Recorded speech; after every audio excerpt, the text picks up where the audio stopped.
Hello po, magandang tanghali po. Hello po. Ayan guys, nandito po tayo sa bata po na nangangalakal po yung nakita po natin sa daan. Tapos yung nanay niya po, siya po yung nanay niya, yung na-stroke naman po. Dito po ay natira, Nay? Ay, ha? Nangungupahan lang po. Dito po. Ay, nangungupahan kayo? Apa. Ba't di kayo nag-ano ngayon? Hinanap-hanap namin kayo ah. Kakauwi lang po namin kanina. Kakawin nyo lang. Anong pangalan mo na? Daniela po. Daniela din. Ikaw din si Daniela? Ito, may nagbibigay sa'yo. Buksan mo yung mga binigay sa'yo nung ano. Kasi matalino ka daw eh. Bigay ni Madam Lani yan.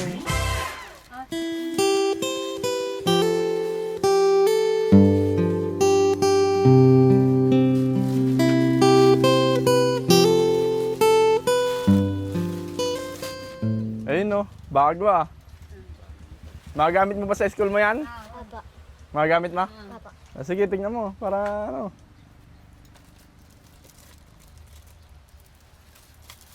Ito, lapag mo.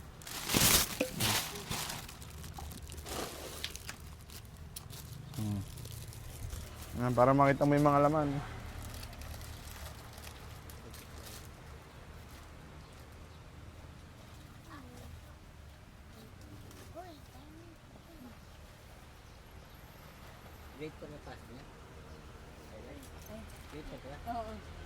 Anong grade niya na po sa pasokan? 5? 4? 4.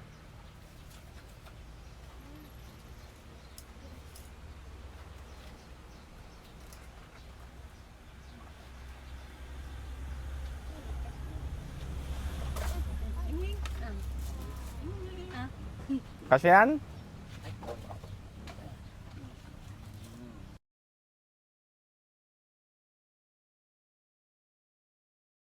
Thank you po.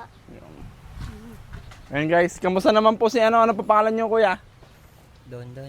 Kaya po yung tatay ni Daniela? Namimili ko rin sila ng ngalakal. Ako namimili. Kamusta naman po yung buhay niyo dito? Gayon. Tsaga-tsaga. Malakas naman po yung ano niyo?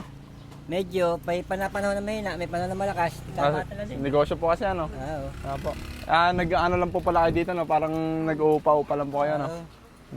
Kasi doon kami sa kabila, nakasama kami sa mga na-demolish doon. Napalis po kayo? Sa may kabilang lote, sa may kabilang highway. Ganun po kasakit yung parang ma-demolish yung bahay niyo? Hindi, talagang ganun eh. Kasama sa buhay yun eh. Tapos ganyan pa po si nanay no? Na stroke pa po no? Oo. Ito ang ganun. Pero nakakaraos pa naman po. Oo, naraos naman, tsagaan lang. Kamusta naman pong anak si Daniela po? Ayan, masipag siya. Kasama lagi naghahanap buhay ng mama niya. Ito, hindi na din po kasi mapagsalita si nanay, ano po. Hindi na din po, ano. Pero mukhang mabait po kayo eh. Mahihain pa po, no? Natutuwa naman po kayo at matalino yung anak nyo. Ay. Ito din po? Matalino din? Puro honor yan. Puro honor po? Ayos na. Buwang sila yung magtataguyod ng pamilya nyo po, ano, sa tingin nyo. Maganda po kung gano'n, kung matalino po, ano, tapos masipag pa. Ayan po, nakakaantig din po kasi na tinutulungan niya kayo na habang nangangalakal po. Kung ibang bata po yun, baka hindi po gagawin yun. Ayan po, kaya maraming salamat po kay Madam Lani sa pagbigay po ng mga gamit para po kay Daniela sa pasukan. Ano na, Daniela? Maraming salamat po, Miss Yani. Yun eh. Sige, mag-aral ka mabuti ah. Apa. Thank you po. Thank you. Kumain ka na ba? Kakain pa lang po. Kain ba lang? Sige. Sige po. Kaya, thank you. Thank you po. Thank you.